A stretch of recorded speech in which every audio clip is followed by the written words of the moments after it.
Hello, welcome back to the workshop. I recently bought a set of levers for a modern road bike build project I'm working on. I got these levers cheap because they'd been crashed, they've been drug along the asphalt, they're just badly chewed up. If you've crashed your road bike, if you messed up your levers, in today's video I'm going to show you how to fix that and how to make them look good as new. If that interests you, stay tuned, we'll get started. These are Shimano Ultegra, these are RS685s. This one has been down, so you can see it's been run along the asphalt. What I need to do to this lever, I want to take it apart, I want to clean it up in an ultrasonic bath to get the mechanism good and clean. Then we're going to use a file and probably some body filler to restore this line here, get rid of these scratches. This lever also has quite a bit of wear on it, so for that we'll sand down the lever, and then I'm going to give this 2 coats of a 2K epoxy clear.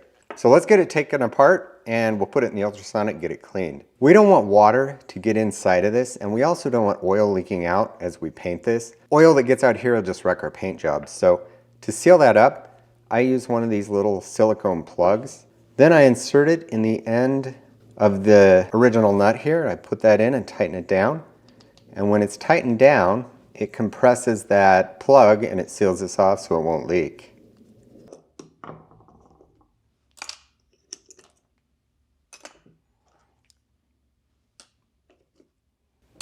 So that's the ratcheting mechanism there. So you can see this one's full of dirt. So I'm going to take this and put it in the ultrasonic with some dishwashing detergent. We'll let it run a couple of cycles until this is completely clean.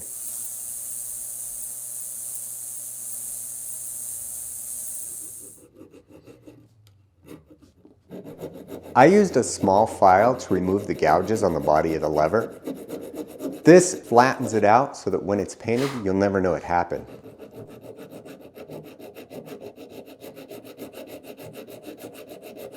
I sanded the lever with 600 grit wet or dry sandpaper. As I was sanding it, the clear coat just kept lifting up. So I ended up sanding the entire lever down to get rid of all the clear coat. When I did that, I lost the Shimano logo, but I don't think that's a big deal. I also sanded the entire area where the rash was. I was thinking about leaving this grained aluminum. I think that looks really nice. But the more I think about it, I think over time this will start to look bad. So I am going to paint this black, and then I'm going to apply a new coat of clear to the lever. I am using SEM self-etch primer to repaint the body. This is black and it dries with a really nice satin finish that looks right at home on these shift levers. Even though this is a primer, I've had really good luck using it without a top coat. It has proven to be incredibly durable and it holds up well. To restore the finish on the levers, I gave them a coat of Spray Max 2K Clear. This is a 2-part urethane clear coat. When fully cured, it provides a good durable finish for these levers.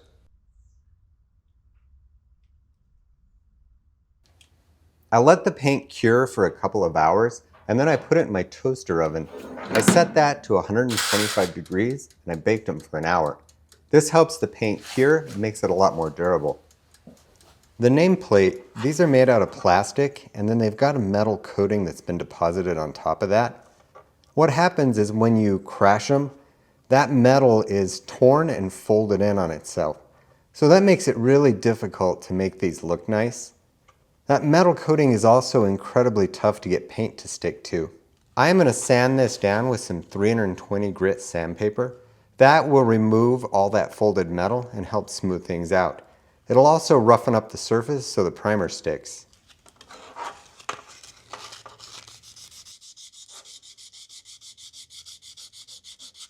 After the nameplate was sanded, I applied a coat of Rust-Oleum Automotive Filler Primer. This acts kind of like body filler. It smooths in the interface between the metal and the plastic so that when we put on the top coat, you won't see it. I finished with a coat of gloss Rust-Oleum paint. You'll see me spraying this one upside down. It's because the can I got was defective. It wouldn't spray right side up, and I really didn't want to run over to the hardware store for another can. Once I was happy with that top coat, I brought them in, clamped them in my vise, and let them sit overnight. That made sure they were good and dry. I then, just like with the levers, put them in the toaster oven and I baked them at 125 degrees for an hour. That really improves the gloss of this paint and makes it super durable.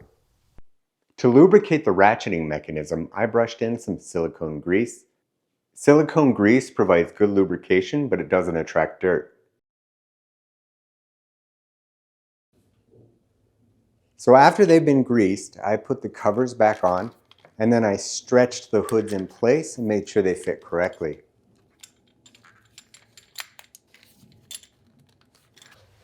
If you can find them for your shift levers, new hoods, or what Shimano calls bracket covers, go a long way to making the levers feel new. The finished levers, I think these look fantastic. I did want to make both levers match, so the other lever, even though it wasn't rashed up, it got the same treatment. I took it apart, cleaned it out, I gave the lever a new coat of clear, and I also painted the nameplate on that lever. When these levers are put together, I think they look fantastic. I really like the fresh appearance of the new clear coat, and the dark nameplates, I think that makes them look more modern.